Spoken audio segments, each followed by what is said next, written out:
Hello everyone, welcome back to the Echowood. Today I wanted to share something very special I've been working on. I have always wanted to create my very own brush set for Procreate. So I've been hard at work for weeks inventing and perfecting what I am calling my Echowood Essentials Brush Set.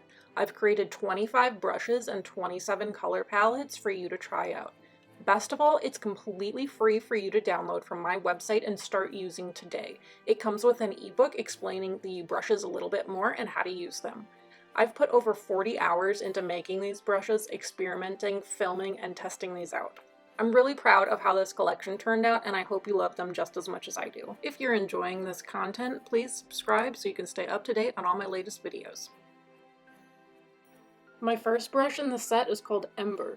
It's a pencil sketching brush that also doubles as a charcoal brush. This is always the first brush I reach for when starting a new piece of art. I am not one of those naturally talented people that can just pull an idea out of their head and immediately looks exactly as they envisioned it. I have to plan and sketch everything out first. Anytime I rush a design and I don't start with a sketch, I always regret it. Ember has a really nice texture to it, and you can control how it looks by the angle that you hold the pencil. The more you turn it on its side, the more charcoal texture it gets. Gumdrop is a rounded brush. It's mildly stabilized. Hands down, it's my favorite brush for lining. This is a staple in my essentials pack. I use this all the time. Very smooth, very gummy, with no taper. I use it for lining, color filling, and rounded lettering. Echowood is a very buttery smooth brush. It's very pressure sensitive, highly tapered, highly pigmented, with lots of streamlining and stability. Edges are smooth. I really like this brush for doing like little wisps of hair or eyelashes. It's just a really great multifunctional brush.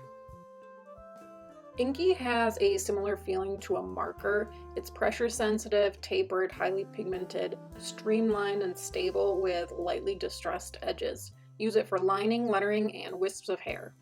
I also like to just use it for filling in little details. This is one of my favorite brushes. Puff is just plain pretty. It gives a very light sheer effect. It's gently buildable. It's a soft and fluffy brush with light color pulling and small amounts of water. It works really well for shading or adding clouds or mist to your art. Bliss is a wet brush with a high color payoff. It gives a nice even wash of color with heavy glaze and lots of pull. I use it for shading and color filling. Dewy glaze is very pressure sensitive, meaning the harder you press, the more pigmented the color gets. The edges are very grainy, making it perfect for adding texture. I like to start with this brush as a background layer and then build forward. Luster is a watercolor brush with distressed edges and a unique stippling effect that looks like watercolor paint after it has dried. Use it sparingly because a little can go a long way. Next is Evangeline. This brush feels like a mix between oil paint and watercolor. It's very watery with heavy color pulling. It feels realistic, like it feels like you are physically mixing paint on a palette. This is always the brush I reach for when I'm doing a landscape oil painting style. I love fun and magical brushes even if they aren't always practical. This brush actually changes color depending on the amount of pressure. It's really soft and fluffy. I think it adds playfulness to any piece of art. This brush is really great for children's illustrations or adding motion effects or glitter trails to an object. Swept Away is a mix between watercolor and acrylic paint. It has almost a figure 8 type shape to the brush, which just gives it a really unique effect. I actually made this brush kind of on accident, but I ended up loving how it moved. This brush could be used in a lot of different ways. One use that surprised me was when I was creating this kind of marble texture, and it ended up being the perfect brush for that project. Chai Latte is a very soft and simple watercolor brush. It has a textured finish ideal for creating soft gradients. It almost has a cozy warmth to it. Its sheer application lets you gradually build intensity without it becoming too overpowering. Dusk is a watercolor brush that is both distressed and fluid, with just enough water to create seamless blends. Its pressure sensitivity lets you create everything from softer washes of color to bolder pigments to add depth to your art. I don't know about you, but I have a really hard time drawing hair, especially making it look realistic. I just don't love the standard Procreate ones that come with it. This brush is super easy to use and it's meant to layer on top of each other to give it that multi-dimensional look of highlights and shadows. It's a huge time saver and I always love how it turns out. This is such a versatile brush, but my favorite way of using it is to create beautiful ethnic hair. It has a pretty texture to it. I also think it could be used for creating braids or twists.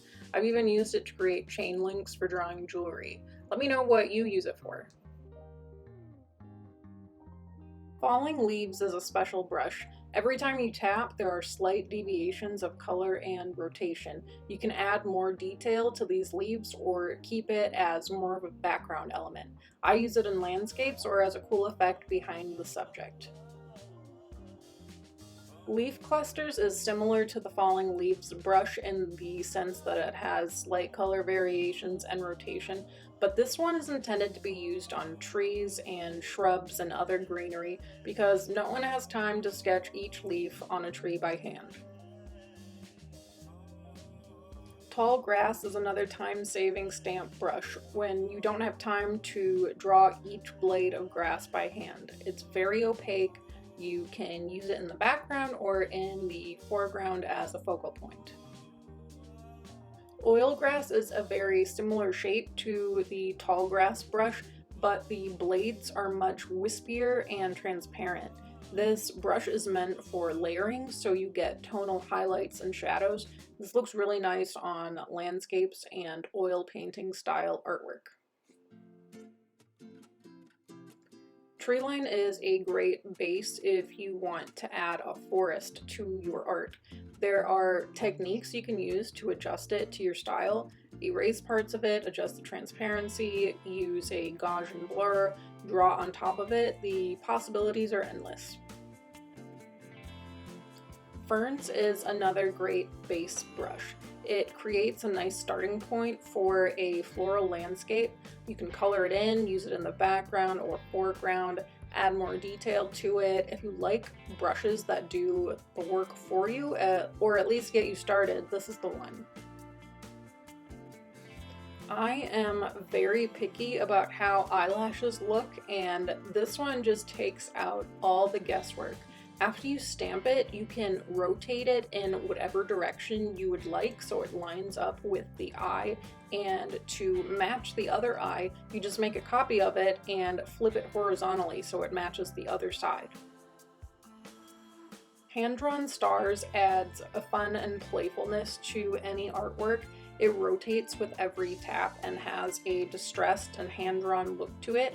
I use it as a cute background element, or if you're drawing the night sky or adding a glitter trail, this is the brush I reach for. Twinkle works similar to the hand-drawn stars brush, but this one is a little more subtle and sheer, quite distressed. It has more of a retro feel to it. I like it because it adds instant magic to a design. Stepped is another brush I sort of accidentally created.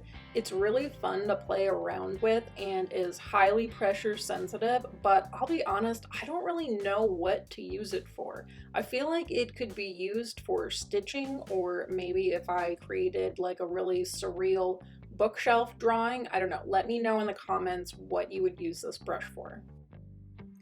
That brings us to the end of my little tour. Don't forget to head to my website to download this free brush pack. Thank you for watching this video.